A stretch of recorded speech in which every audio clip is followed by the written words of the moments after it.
So now yes bank अब देखिए 26 रुपये 15 पैसे का प्राइस है और ऐसे में SBI अपनी स्टेक बेचने वाला है। काफ़ी बजिंग है स्टॉक और यहाँ पर 26% स्टेक बेचेगी। नाम सामने आपके दो बड़े बिग नेम है जापान से आए हुए। क्या यस बैंक जापानी बैंक बनने वाला है? इसके साथ साथ अगर जापान की कंपनी बाई करती है यस बैंक को तो आपको क्या बेनिफिट मिलने वाले? क्या बैंक का नाम चेंज होने वाले? यस बैंक का नाम चेंज होगा, जापान का नाम आएगा। ऐसे में लोग प्रिडिक्ट कर रहे हैं कि जो 300 रुपए की बात है अब कहीं दूर नहीं रह गई है। 300-400 की जो हाइज हैं यस बैंक के, लेकिन इस बात में कितना सही है? क्या जापान की बैंक यहाँ पर बाई करती है तो क्या बदलाव आ सकता है? बिल्कुल आएगा, बड़ा बदलाव आएगा और यस बैंक की वैल्यू जो है वो यहाँ की बैंक से ज़्यादा कहीं ना कहीं आपको जो है देखने को मिल सकती है कंपैरिजन में अगर आप देखेंगे तो अभी अगर आप देखें तो 26 रुपये का प्राइस तो है, बट इस बार के Q4 के नंबर बहुत अच्छे आए और ऐसे में हम देखेंगे कि यस बैंक जो है वो इतना महंगा क्यों है, वैल्यूएशन क्या सस्ती हो सकती है और क्या आगे यस बैंक के पास कोई ऑप्शन है कि स्टॉक 400 रुपये का हो जाए? क्योंकि मार्केट में रिसेंटली एक एग्जाम्पल है, उसके साथ ऐसा हुआ है। तो जापान के दो फाइनेंशियल ग्रुप जो कि सबसे बड़े हैं, इसके साथ साथ उनके नाम हम देखेंगे और समझेंगे इनके बारे में। तो मित्सुबिशी UFJ फाइनेंशियल ग्रुप जो कि यहाँ पर 2020 के हिसाब से अगर आप देखेंगे सिर्फ तो 3.1 लाख करोड़ USD के असेट्स यहाँ पर संभालती है।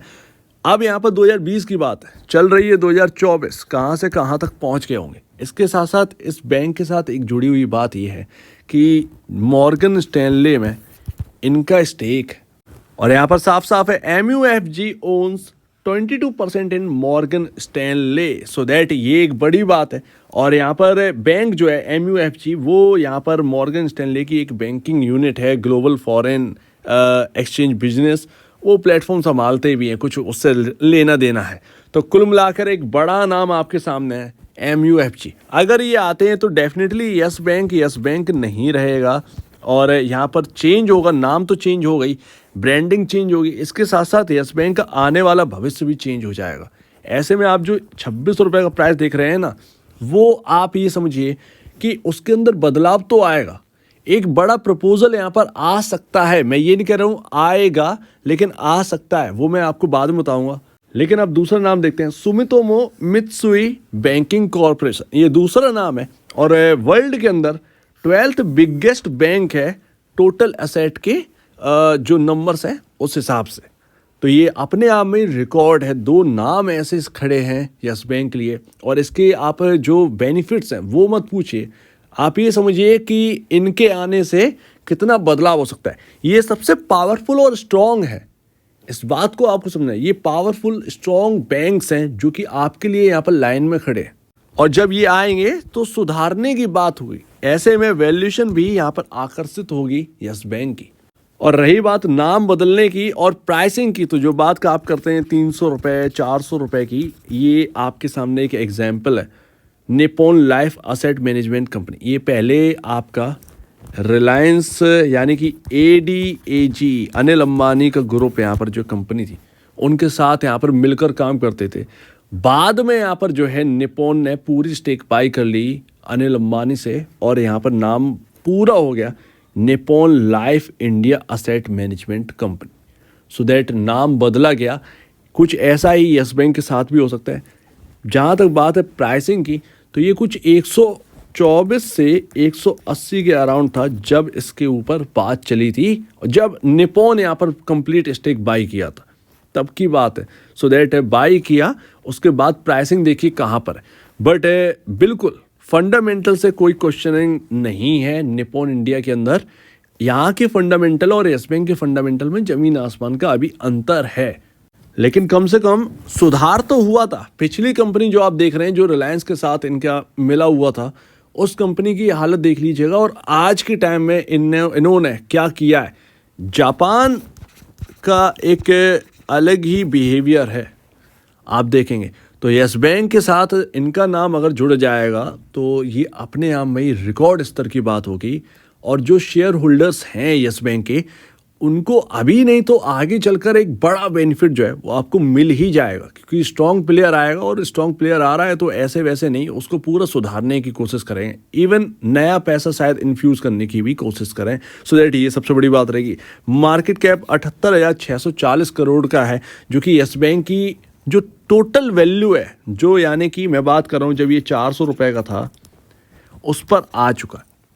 क्या आपने ये गौर किया? ये गौर करना था, क्योंकि 80,000 करोड़ का मार्केट कैप जो है वो यस बैंक का था जब यस बैंक अराउंड 400 के आसपास था।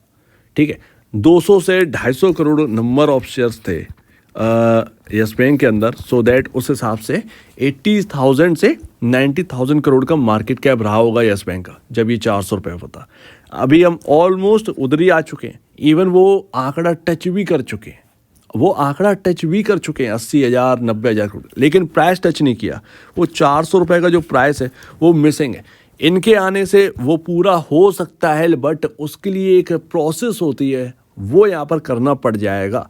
And because of number of shares, या कह सकते हैं शेयर कैपिटल, वो आपका 3,004.98 करोड़ है, यानी कि 3,005 करोड़ इक्विटी है इस मार्केट में यस बैंक की। अगर आप 10 रुपये बढ़ जाएगा यस बैंक, यानी कि अगर आप सोचिए 10 रुपये प्राइस, मैं ये नहीं नेगेटिव नहीं बोल रहा हूँ, ये ध्यान रखिएगा, मैं आपको एग्जांपल दूँ। 10 रुपये अगर होता तो 30,000 करोड़ का मार्केट कैप होता। 100 का जब प्राइस दिखेगा तो यहाँ पर आपको जो है वो 3 लाख करोड़ का मार्केट कैप वाली बैंक दिखेगी यस बैंक, जो कि अभी हाल फिलहाल में एकदम पॉसिबल नहीं है, सीधी सी बात है। अब आगे होगा क्या ये तो आने वाला वक्त ही बताएगा, बट जो भी है वो इधर होगा, एक एक्शन ले सकते हैं यहाँ पर। लेकिन मैं आपको एक और बात बता दूं उस प्रपोजल का, उससे पहले कि क्या हो क्या रहा है कि यस बैंक का इतना बड़ा यहाँ पर जो है पी रेशियो हमें देखने को मिला है। सबसे महंगा क्यों है यस बैंक? 61.19 का पी रेशियो देखने को मिला है, यानी कि प्राइस टू अर्निंग आपको देखने को मिल रहा है। अर्निंग के मुकाबले प्राइस जो है वो इतना टाइम चल रहा है, सो दैट यहाँ पर वो इसीलिए हो रहा है क्योंकि जो इक्विटी है वो आपकी इतनी बढ़ चुकी है।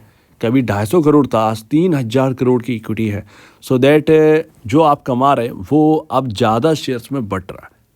तो कमाई तो अच्छी है यस बैंक की, बट नंबर ऑफ शेयर्स इतने ज़्यादा है कि वो बट रहा है, और वो बट रहा है तो वो दिक्कत की बात है। सो दैट इसीलिए डाइल्यूशन कोई पसंद नहीं करता, बट यस बैंक के अंदर डाइल्यूट हुआ, बहुत ज़्यादा डाइल्यूशन हुआ, सो दैट ये इस वजह से यहाँ पर जो है आपको ये देखने को मिल रहा है।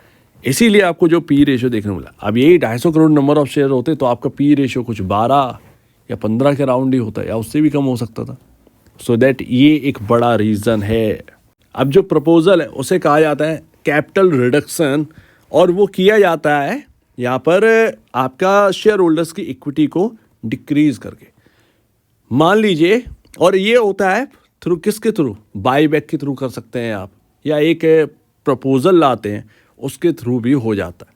ठीक है, यहाँ पर क्या होता क्या है कि यस बैंक को हम देखना चाहते हैं 400 रुपये पर। ठीक है, इक्विटी इतनी है कि दम नहीं हो रहा है। 400 रुपये का मतलब 12 लाख करोड़ की बैंक, यानी कि HDFC बैंक बनना पड़ेगा, जो कि अभी हाल फिलहाल में तो नामुमकिन है, राइट।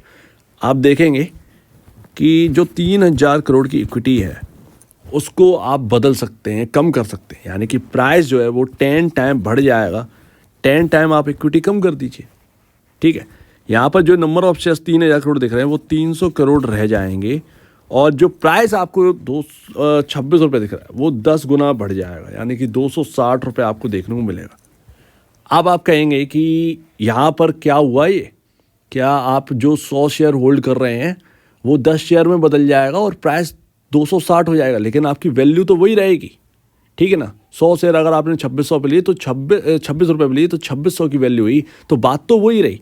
यस, आपका इसमें कोई नुकसान नहीं है, बट आगे के लिए यानी कि यस बैंक जो है वो आप देखिए कि कितना कैपेबल हो जाएगा बिग प्राइसिंग के लिए, ये यहाँ पर बात आ जाती। तो वो 260 रुपये वाला 10 गुना भी हो जाएगा तो कोई दिक्कत की बात नहीं होगी, 2600 भी हो जाएगा, बट यहाँ से 10 गुना होना ये बहुत बड़ी बात होती है, तो इतना अंतर आ जाएगा। तो आगे चलकर ये कैपिटल रिडक्शन का अगर कोई प्रपोजल आए तो कोई बड़ी बात नहीं है, आ जाए तो ज़्यादा बेहतर है, क्योंकि उससे क्या है थोड़ा सा आपकी जो शीट है, बैलेंस शीट है, वो थोड़ी सी अट्रैक्टिव कर सकते हैं। ठीक है। एंड लास्ट यहाँ पर आपको एक इम्पॉर्टेंट लेवल ध्यान रखना है, वो है 24 रुपये का। 24 रुपये लक्ष्मण रेखा इस स्टॉक के अंदर। 24 रुपये टिकता है तो बहुत अच्छी बात है, नहीं टिकेगा तो फिर दिक्कत की बात। ये आप बात समझिए। और इसके अंदर एक जो सबसे सपोर्टिव रेंज है वो है 23 रुपये 22 रुपये। ये जो रेंज है ना, ये सपोर्टिव रेंज है इस स्टॉक के अंदर, तो ये ध्यान रखना है। सो उम्मीद है काफ़ी कुछ आपको समझ में आया होगा। इनके आने से कैपिटल इन्फ्यूज़ कर सकते हैं, आपका पॉसिबल है नाम चेंज हो जाए, बेनिफिट तो मिलेंगे क्योंकि एक ग्लोबल प्लेयर अगर आएगा तो कहीं ना कहीं एक अट्रैक्टिव और रहेगा, अपनी ब्रांडिंग लेकर आएगा और एक अच्छा खासा पैसा यहाँ पर इन्फ्यूज़ अगर कर दिया तो कोई बड़ी बात नहीं है अपनी तरफ से।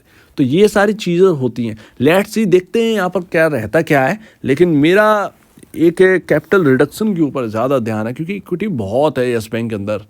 क्या आगे चलकर ये हो सकता है, देखते हैं। ये अगर होगा तो बड़े प्राइसिंग आपको देखने को मिल जाएगा, नहीं तो फिर वही है। हालांकि आपके साथ बदलना कुछ नहीं है। ये अभी आपके साथ हुआ है उज्जस एनर्जी के अंदर।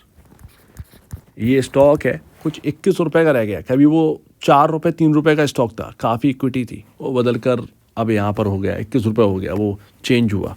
तो यहाँ पर होगा या नहीं होगा, या फिर शायद मुझसे कुछ भूल हो रही है वो इस चीज़ में, तो हो सकता है। जो मैंने समझा है वो मैंने आपको बताया, लेकिन इसके क्या क्या प्रोसेस रहेंगे वो मेरे को अभी भी नहीं पता है। तो ये चीज़ है।